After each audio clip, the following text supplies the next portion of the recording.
দিবস উপলক্ষে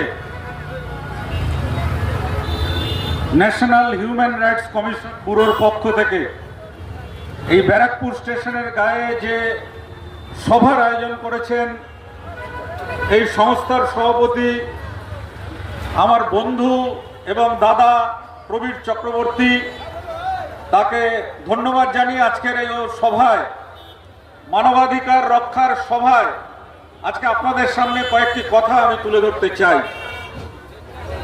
আজকের যে কথাটা প্রথম আপনাদেরকে আমি বলতে চাই সেটা হচ্ছে যে আজকের যখন আমাদের এই সভা চলছে, আমরা দেখছি যে আমাদের রাস্তায় অনেক পুলিশ কর্মীরা তারা নিরলসভাবে ডিউটি করে চলেছেন, যানবাহন নিয়ন্ত্রণ করছেন, কেউ বা পুলিশ লেখা গাড়িতে বসে আছেন। আমাদের এই সভার বক্তারা যে বক্তব্য রাখছেন সেগুলো কেউ কেউ রেকর্ডিং করছেন। এগুলো পুলিশ বন্ধুরা নিরলসভাবে কাজ করে চলেছেন। কিন্তু আমরা যদি আজকে এই সভা থেকে আওয়াজ তুলি যে আমাদের দেশ, শুধু রাজ্য নয়, আমাদের দেশ এবং গোটা পৃথিবীতে সবচাইতে বেশি যাদের মানবাধিকার লঙ্ঘন হয় তারা হচ্ছে আমাদের পুলিশ কর্মী বন্ধুরা। তাদের সবচাইতে বেশি মানবাধিকার লঙ্ঘন হয় আমাদের এই পুলিশ কর্মী বন্ধুদের।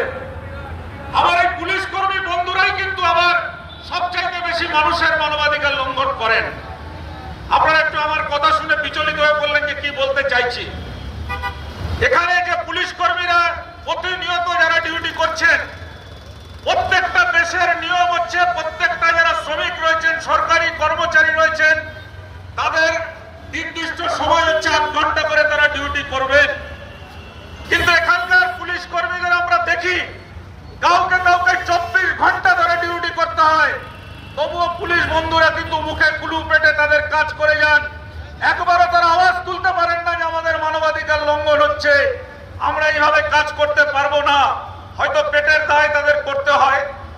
এই কয়েকদিন আগে একজন পুলিশ কর্মীর বন্ধু, যেহেতু আমরা সাংবাদিক, আমাকে ফোন করেছিল যে দাদা আমাদের স্বামীরা সব ডিউটি করেন, এই নির্বাচনের আগে সব তাদেরকে ট্রান্সফার করা হয়েছিল বিভিন্ন জেলাতে, কিন্তু এখনো তাদেরকে ফিরিয়ে আনা হচ্ছে না। অনেকের বয়স হয়ে গেছে, অনেকে তাদের পরিবারে পরিজন রেখেছেন, তারা ঠিক মতন তাদেরকে ফিরিয়ে আনা হচ্ছে না। এটাও কিন্তু একটা মানবাধিকার লঙ্ঘন।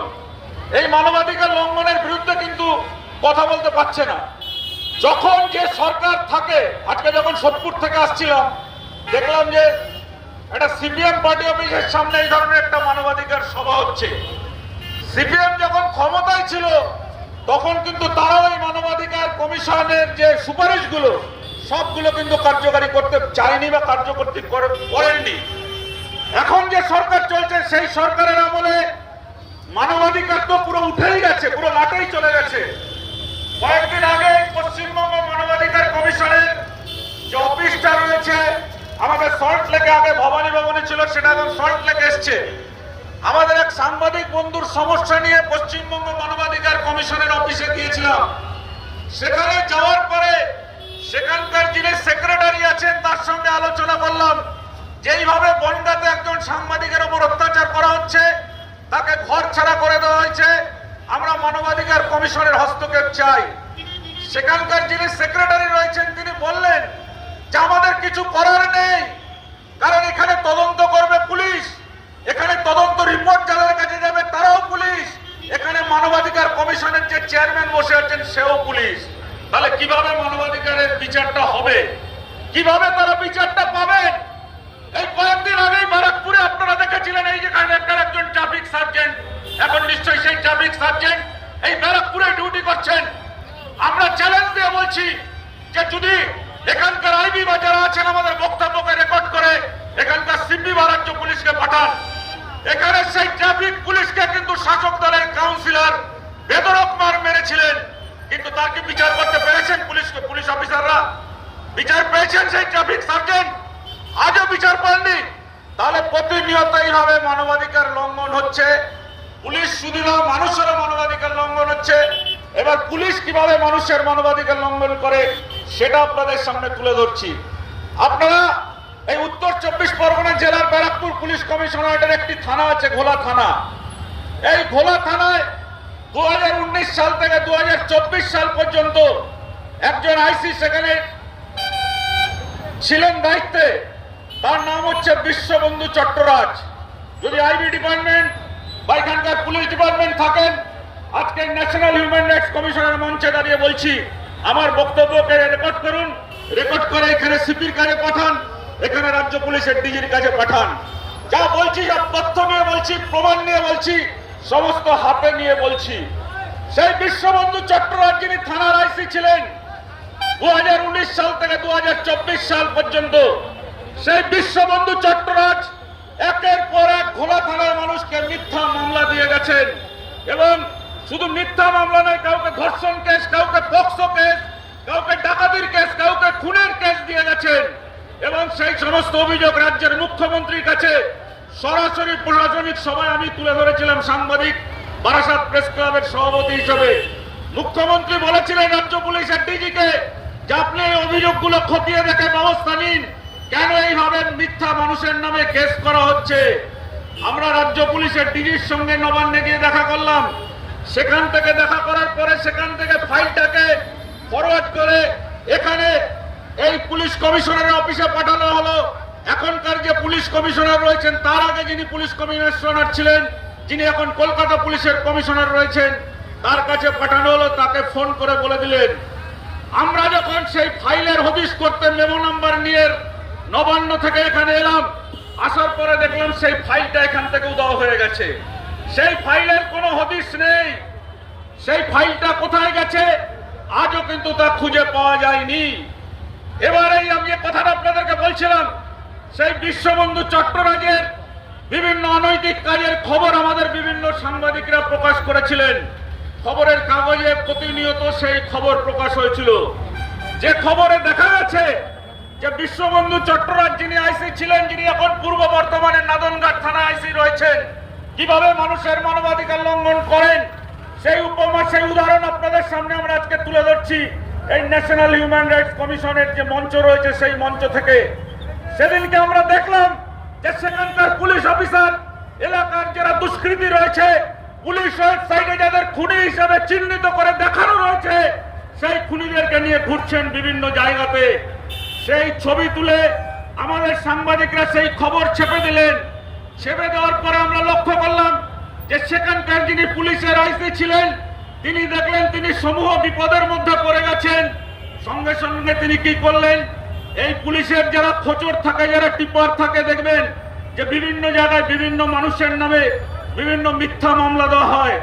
কয়েকদিন আগে আমরা সাক্ষাৎকার নিতে গিয়েছিলাম, সিপিএম এর এক জেলবন্দি নেতা ছাড়া পেয়েছেন, নিরাপদ সর্দার, যিনি বসিরহাটের লোকসভা এবার প্রার্থী হয়েছিলেন। সেই নিরাপদ সর্দার আমাদেরকে বলছিলেন যে জেলের মধ্যে তরুণ প্রজন্মের অধিকাংশ ছেলেদেরকে পক্সো আর ধর্ষণের কেসে জেলবন্দি করে রেখেছে। এই আমাদের সরকার, এই পুলিশ এবং এই যে বিভিন্ন রকম ভাবে মানুষকে মিথ্যা মামলা দিয়ে জেলবন্দি করে রেখেছে। আগে যেমন মানুষকে বিভিন্ন সময় গাঁজা কেস, মাদক কেসে গ্রেফতার করে পুলিশ চালান দিত, সেই নিয়মটা এখন পরিবর্তন হয়েছে যে কাউকে যে কোনো মুহূর্তে গাঁজার কেস দিয়ে গ্রেফতার করা যাবে না। গাঁজার কেস দিতে গেলে তার ভিডিওগ্রাফিং করতে হবে এবং সেইখানে গেজেট অফিসার র্যাঙ্কের কোনো অফিসারকে থাকতে হবে। তাই এখন গাঁজার কেস কমে গিয়ে এখন কেস দেওয়া হচ্ছে পক্সো কেস। একটা নতুন কেস আমদানি করেছে পুলিশ আর শাসক দলের নেতারা মিলে। বিভিন্ন মানুষ যারা মানবাধিকার রক্ষায় কথা বলেন, বিভিন্ন মানুষ যারা অন্যায়ের বিরুদ্ধে প্রতিবাদ করেন, বিভিন্ন মানুষ যারা অন্যায়ের বিরুদ্ধে আওয়াজ তোলেন, আজকে তাদেরকে মিথ্যা মামলা দিয়ে তাদেরকে জেলবন্দি করা হচ্ছে, তাদেরকে মিথ্যা মামলা দিয়ে তাদের আত্মসম্মানকে নষ্ট করা হচ্ছে। এর বিরুদ্ধেই কিন্তু আজকের এই human rights, national human rights কমিশনের মঞ্চ থেকে প্রতিবাদ জানাচ্ছি আমরা। এবং আমরা দেখলাম সেইখানে সেই ইন্টারন্যাশনাল হিউম্যান রাইটস কমিশনের এই মঞ্চ থেকে আমরা প্রতিবাদ জানাচ্ছি। আমার বন্ধু কান্দাদা প্রবীর চক্রবর্তী এখানে রয়েছেন, যার আমন্ত্রণে আজকে বারাসাত প্রেস ক্লাবের পক্ষ থেকে আমরা আপনাদের সামনে আজকে বক্তব্য তুলে ধরছি। সেই বিশ্ববন্ধু চট্টরাজ কি করলেন, তিনি কয়েকজন সাংবাদিকের নামে ধারাবাহিকভাবে কেস করতে থাকলেন। সেই কেসগুলো কি, প্রথমে দিলেন পক্সো কেস, তারপর দিলেন ধর্ষণ কেস, তারপর দিলেন ডাকাতি কেস, তারপরে দিলেন চুরির কেস, এইভাবে বিভিন্ন কেস দিলেন। এবার আমরা যখন আদালতে, যখন কলকাতা হাইকোর্টে এটার রিট পিটিশন করা হলো। সেই রিট পিটিশনে সমস্ত মামলাগুলোর যারা সাংবাদিকরা ছিলেন তাদেরকে জামিন দিয়ে দেওয়া হলো এবং জামিন দিয়ে দেওয়ার পরে যখন এই ব্যারাকপুর আদালতে মামলাটা আসলো এবং যখন সেখানে 207 সেকশনে যখন আসামিদের যাদেরকে আসামি করা হয় তাদেরকে যখন সেই এফআইআর এর কপি বা চার্জশিটের কপি দেওয়া হয় তার সঙ্গে দিতে হয় হচ্ছে যে গোপন জবানবন্দির কপি। কিন্তু এখানে আমরা দেখতে পেলাম যে এখানকার আদালত থেকে চার্জশিটের কপি দেওয়া হলো কিন্তু গোপন জবানবন্দির কপি দেওয়া হলো না। আমরা প্রতিবাদ জানিয়েছিলাম যে কেন অসম্পূর্ণ চার্জশিট দেওয়া হচ্ছে। আমরা দেখলাম যে যারা পুলিশ রয়েছে সেই পুলিশের সঙ্গে এইখানকার যারা আমাদের মানে এই বারাকপুর বা বারাসাতের যে আদালতগুলো রয়েছে সেই আদালতের যারা বিচারক রয়েছেন তারা পুলিশের কথায় তাদের সমস্ত রায়দান করেন, তারা পুলিশের রিপোর্টের উপর নির্ভর করে তারা সেই রায়দান করেন। এগুলো কি মানবাধিকার লঙ্ঘনের মধ্যে পড়ে না? এইগুলো কি মানবাধিকার মানুষের নষ্ট করার মধ্যে পড়ে না? এর বিরুদ্ধেই কিন্তু আমাদের লড়াই, এর বিরুদ্ধেই কিন্তু আমাদের সংগ্রাম। আমরা দেখলাম আদালত থেকে কপি তুলে দেখা গেল এফআইআরে লেখা হয়েছে লোহার রড দিয়ে পেটানো হয়েছে, আর যখন 164 করা হলো সেখানেও লেখা হয়েছে লোহার রড দিয়ে পেটানো হয়েছে। আর পুলিশ যখন 161 এর বক্তব্য গোপন জবানবন্দি কালেক্ট করে আদালতে পেশ করলো তখন দেখা গেল যে সেখানে কোনো লোহার রডের কথা উল্লেখ নেই। আমাদের আরো একটা জিনিস বলতে খুব অবাক লাগে যে আজকে যারা আমরা দেখি আমাদের আদালতগুলোতে যারা সরকারি পিপি রয়েছেন, সরকারি কৌশলী রয়েছেন, সবাই নয়, তাদের মধ্যে অধিকাংশকে আমরা দেখি বিভিন্ন অবৈধ লেনদেনের মাধ্যমে সেই সরকারি কৌশলীরা কিন্তু সাধারণ মানুষকে ফাঁসানোর চেষ্টা করেন। আমি তাই আজকের এই মঞ্চ থেকে আওয়াজ তুলতে চাই যে মানবাধিকার যদি রক্ষা করতে হয় মানুষের, তাহলে এই দিকগুলোকে আমাদেরকে নজর রাখতে হবে, এই দিকগুলোকে আমাদের মাথায় রাখতে হবে। পুলিশ যাতে মিথ্যা মামলা না দেয়, পুলিশের ওপরে যাতে অত্যাচার না হয়, মানুষের সঙ্গে পুলিশের যে একটা মেলবন্ধন সেই মেলবন্ধনকে বজায় রেখে আমাদের এই সমাজ পরিবর্তনের কাজ করতে হবে, আমাদের এই সমাজটাকে রক্ষা করতে হবে। আমাদের এই সমাজটা যখন অবক্ষয় চলছে সেই অবক্ষয়ের বিরুদ্ধে আমাদের রক্ষা করতে হবে। আর একটা অনুশোচনার কথা বলবো যে এই মানবাধিকার ইন্টারন্যাশনাল হিউম্যান রাইটস কমিশন যেটা এখানে রয়েছে, আমি তাদের কর্মীদের কাছে অনুরোধ করব যে আমরা বিভিন্ন জায়গায় দেখতে পাই যে মানবাধিকার কমিশনের নাম করে বিভিন্ন মানুষরা বিভিন্ন রকম ভাবে মানুষকেই হেনস্থা করে, মানুষেরই মানবাধিকার লঙ্ঘন করে, এমনও কিন্তু একাধিক অভিযোগ পাওয়া যায়। আমি প্রবীর দাবা যারা রয়েছেন তাদেরকে অনুরোধ করব যে মানবাধিকার সংগঠন করতে গেলে স্বচ্ছতার সঙ্গে মানুষের মানবাধিকার যাতে লঙ্ঘন না হয় সেটাকে দেখার দায়িত্ব হচ্ছে মানবাধিকার সংগঠনের। কেন বহু ক্ষেত্রে মানবাধিকার যে কমিশনগুলো থাকে সেইগুলো সরকারের দ্বারা পরিচালিত হয় এবং সরকারকে যারা সুপারিশ করে মানবাধিকার কমিশন তার অধিকাংশ সুপারিশকে কাজে লাগানো হয় না, অধিকাংশ সুপারিশকে কোনো রকম মান্যতা দেওয়া হয় না। সেই সমস্ত সুপারিশগুলোকে নানান রকমভাবে প্রতিরোধ করে সেইগুলোকে অপব্যাখ্যা করে সেই সুপারিশগুলোকে কিন্তু মানতে চায় না সরকার। এটা কিন্তু খুব একটা চরম ধরনের অন্যায় কাজ। আমরা কিছুদিন আগে দেখছিলাম যে বরানগরে একজন পুলিশ কর্মী একটি লোক সোনার ব্যবসায়ীকে ধরে নিয়েছে, কোমরে দড়ি বেঁধে তাকে সারা রাস্তায় ধরে ঘুরিয়েছে এবং ঘুরিয়ে তারপর তাকে নিয়ে গিয়ে লকআপে নিয়ে গিয়ে তার মলদার দিয়ে রড ঢুকিয়ে দেওয়া হয়েছে। সেই ঘটনার প্রতিবাদ আমরা করেছিলাম, আমরা মানবাধিকার কমিশনের নজরে এনেছিলাম। মানবাধিকার কমিশন থেকে সুপারিশ করেছিল যে যে যুবককে অত্যাচার করা হয়েছে তাকে 50,000 টাকা ক্ষতিপূরণ দিতে হবে এবং ওই পুলিশ অফিসারের বিরুদ্ধে ডিপার্টমেন্টাল ব্যবস্থা নিতে হবে পুলিশ দপ্তরকে। আমরা দেখলাম যে সেখানে দাঁড়িয়ে সেই 50,000 টাকা সেটা তো পুলিশ মানে সরকার দিলই না, উল্টে গিয়ে পুলিশকে সুপারিশ করেছিল বিভাগীয় তদন্ত করতে হবে, তার বিরুদ্ধেও কোনো বিভাগীয় তদন্ত করলো না, উল্টে মানবাধিকার কমিশনের সিদ্ধান্তকে চ্যালেঞ্জ করে দিল। আমরা এই কথা আজকে বলতে চাই যে আমাদের পশ্চিমবঙ্গে যে সরকার চলছে সেই সরকারের যে মুখ্যমন্ত্রী মমতা বন্দ্যোপাধ্যায় তিনি একসময় মানবাধিকার নিয়ে অনেক কথা বলেছেন, মানবাধিকার রক্ষার জন্য তিনি ভিখারি পাসওয়ানের জন্য মামলা করেছেন। আজকে কোথায় তার সেই ন্যায়বোধ, আজকে কোথায় তার সেই মানবিকতা, আজকে কোথায় তার সেই মানবাধিকার রক্ষার জন্য লড়াইয়ের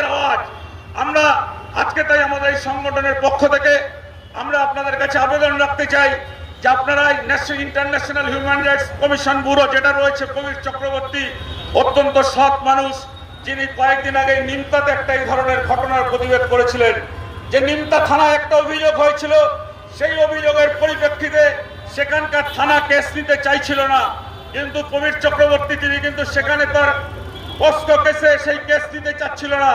এরপর কিন্তু এই কবির চক্রবর্তীর হস্তক্ষেপে সেখানকার থানার ওসি কিন্তু তদন্ত করে পক্সো কেস নিতে বাধ্য হয়। এটাই হচ্ছে মানবাধিকার যে সংগঠনগুলো রয়েছে সেই সংগঠনগুলোর জয়। এটাই হচ্ছে মানবাধিকার সংগঠনের যে কাজ, এটাই হচ্ছে সেই কাজ। কিন্তু এই কাজের নামে যারা মানবাধিকার সংগঠনকে অপব্যবহার করেন, তাদের ক্ষমতাকে, যারা সেই ক্ষমতাকে অপব্যবহার করে নিজেরা ফুলে ফেপে উঠতে চান, তাদের বিরুদ্ধে আমাদের লড়াই রয়েছে। এবং এই সভাটা 7টা পর্যন্ত চলবে। আরো অনেক কিছু বলার ছিল, আমি একথা বলে আপনাদের সকলকে বারাসাত প্রেস ক্লাবের পক্ষ থেকে অভিনন্দন জানাচ্ছি। আপনারা শুধু পুলিশ বলে নয়, সাধারণ মানুষ নয়, যে যেখানে বিপদে পড়বেন এই ইন্টারন্যাশনাল হিউম্যান রাইটস কমিশনের যে সদস্য সভাপতি রয়েছেন কবির চক্রবর্তীকে জানাবেন। আমরাও সাংবাদিক হিসাবে সাংবাদিকের যে কাজ আমরা আজকে সেটা দেখতে পারি না। অনেক সময় অনেক মানুষ প্রশ্ন তোলেন যে সাংবাদিকরা একটা পক্ষ নিয়ে নিয়েছে। আমাদের কথা বলতে খুব লজ্জা লাগছে যে সাংবাদিকদের কোনো রাজনৈতিক পরিচয় থাকতে নেই, কি তৃণমূল, কি সিপিএম, কি কংগ্রেস, কি নকশাল, যে বিজেপি, যে রাজনৈতিক দলই হোক না কেন, সাংবাদিকের কাজ হচ্ছে মানুষের মানবাধিকার লঙ্ঘন হলে সেটা তুলে ধরা। সাংবাদিকের কাজ হচ্ছে মানুষের উপর অত্যাচার হলে তাদের কলম ঝলসে উঠবে, তাদের ক্যামেরা ঝলসে উঠবে। সেটা আমরা বহু ক্ষেত্রে দেখতে পারি যে চোখের ঠুলি দিয়ে আমাদের সাংবাদিক বন্ধুরা থাকেন। সেটার বিরুদ্ধেও আমাদের লড়াই চলছে, সেটার বিরুদ্ধেও আমাদের লড়াই চলবে। এই কথা বলে আপনাদের সকলকে আমি আমার মনের মণিকোটা থেকে শ্রদ্ধা, প্রণাম, ভালোবাসা জানিয়ে আজকে আমার বক্তব্য শেষ করছি। জয় হিন্দ।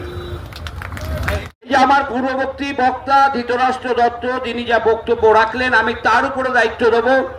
মানুষের অধিকারকে সুরক্ষা করবার জন্য যে নিউজ চ্যানেল আপনাদের আছে, আপনাদের যে ক্রাইম রিপোর্টার আছে, সেই রিপোর্টারকে কাজে লাগান। আমরা পাশে আছি। আমরা যে 3 জন আসামি আছে, সেই 3 জন আসামিকে ধরার জন্য থানা এবং পুলিশ কমিশনারেটে আমরা চাপ সৃষ্টি করব। ধন্যবাদ জানাবো আমাদের মঞ্চে এতক্ষণ যে বক্তব্য রেখেছেন এবং সুমূল্যবান বক্তব্য তিনি রেখেছেন এবং আলোকপাত করেছেন যে প্রশাসনিক দিক থেকে কিভাবে মানবাধিকার লঙ্ঘন করা হয় এবং প্রশাসনের যারা মুখপাত্র রয়েছেন, যারা দায়িত্বে থাকেন, তারা নিজেরাও লঙ্ঘিত ওই মানবাধিকার লঙ্ঘনের একজন অংশীদার, তাদেরও মানবাধিকার লঙ্ঘন হয়। এই সমস্ত দিক দিয়ে উনি যেভাবে আলোকপাত করেছেন, তো তার জন্য ধৃতরাষ্ট্র মহাশয়কে অনেক অনেক ধন্যবাদ। আমি চাইব উনি আগামী দিনে এই সম্বন্ধে আরও আমাদের মূল্যবান বক্তব্য দিয়ে, তার সান্নিধ্য দিয়ে আমাদেরকে এই ইন্টারন্যাশনাল হিউম্যান রাইটস ব্যুরোকে আরও এগিয়ে নিয়ে যেতে সাহায্য করবেন। আমাদের এখনকার বক্তা হলেন বিশিষ্ট আইনজীবী